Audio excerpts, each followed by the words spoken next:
away or so, 30-40 yards. And why that is, Colin, basically it's just got to do with most of these animals aren't afraid of lions. Impalas don't walk around terrified the whole time of getting eaten by a lion. The same for waterbuck or wildebeest. They are all very alert, and if they see something that's potentially threatening, or maybe let's say they smell something, they smell a predator, or they hear something that sounds odd, they want to be sure what it is. So they want to get a bit closer to be able to inspect it better, or maybe they managed to see something, maybe they saw a tail flicking, or they saw movement there, so they knew that there's something wrong. There's a snake in the grass, so to speak.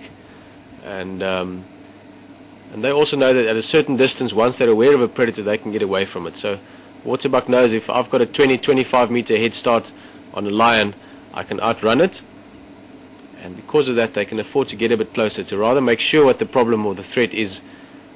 And once they've seen it and identified it and located it, they're much safer after they've done that. So very well observed. It's exactly what happened. They did actually go closer to try and see better, so that they could actually assess the threat more thoroughly, or understand it better, and because of that they'd be safer.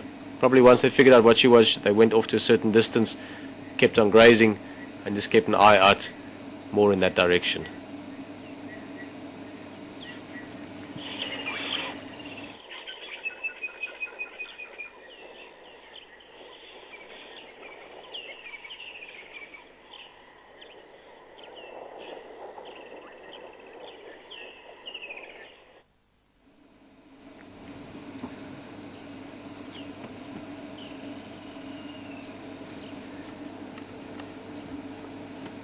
Looking at beautiful wildebeest here, impala in the background, and we're still on quarantine, an area that we refer to quite often, and sometimes I forget that some of you join us very often, and some of you might be on game drive with us this afternoon. If you are, or one of your first few game drives, some of these areas we're referring to, Terry Bliss was just asking, where is quarantine, or what is quarantine? It's basically this area we're looking at here. It's a beautiful area, one of my favorites on Djuma.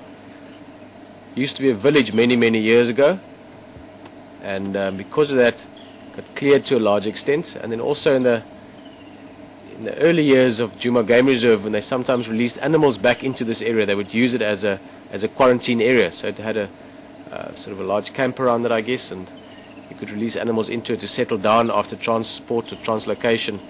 It's always good for animals just to settle down a bit before you release them into the total wild. Whew, what's that? Beautiful, look at that. That looks amazing.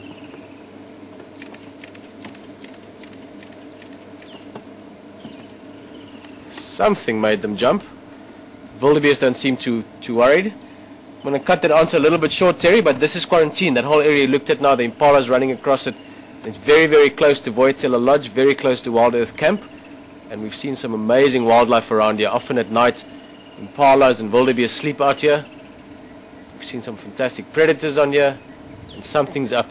I'm very curious to see what happens next. There's some wildebeest coming in from the distance as well. The impalas have run away to further behind us. Let's inspect. That was awesome, Rob. It's like an ocean of impala running along.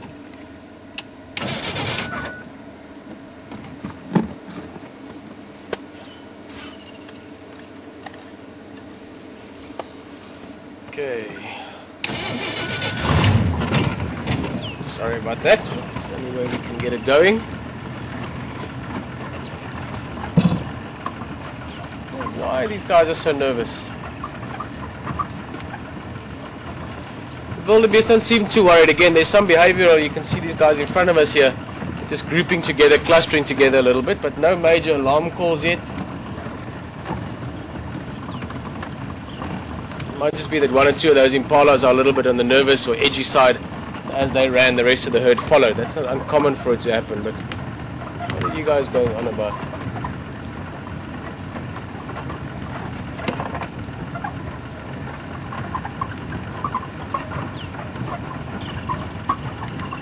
Also no alarm calls again, those impalas. They're standing in the distance. We're going to go closer to them now to have another look.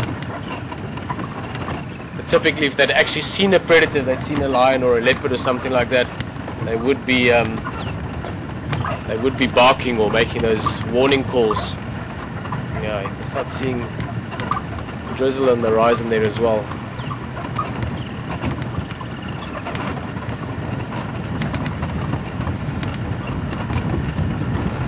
But yeah, no, I think that was more a case of sort of herd mentality. One jumps and we all jump. Nothing here. Just going to give you a quick look at that, and then we're going to have to head for the workshop and also head for cover. There's definitely rain on the way.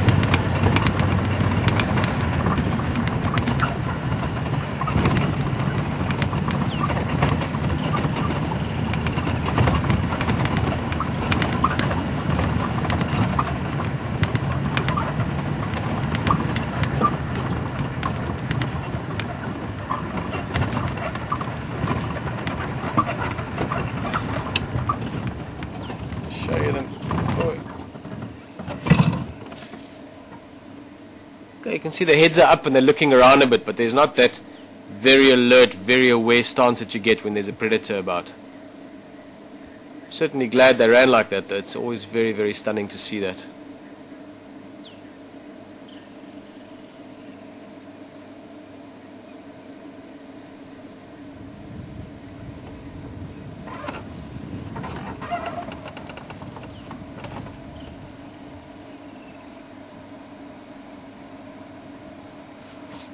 Well, we're going to have to say goodbye, cut the drive a bit short, but it's been a fantastic drive, fantastic elephant, and really enjoyed those, seeing all those little guys and just following them around, and also at the end here, on this stunning area, big trees, wildebeest, impala, and I really enjoyed them running like that. That was probably one of my favorite sort of quick scenes of the afternoon. Just to explain again, we do actually have a clutch problem, so we do need to get to a workshop and see if this is sorted or sortable. We will let you know later into the evening if it's not. I'm not quite sure, it might be quite a big problem, but we'll keep you updated. Otherwise, have an awesome evening, have an awesome day, and we'll see you tomorrow morning, hopefully, if everything's in order. Rexon's out here again, so I'm sure you're looking forward to getting some of his inputs again. And I'm going to say goodnight before I ramble on like I tend to do at the end of our afternoon drive. Thanks so much for joining us. It really is a pleasure to have people here with Wild Earth live in the bush at Djuma Game Reserve, Sabi Sands. Thanks Rob, he was on camera. Thank you Haley, back in the live control center. My name is Peter, see you later.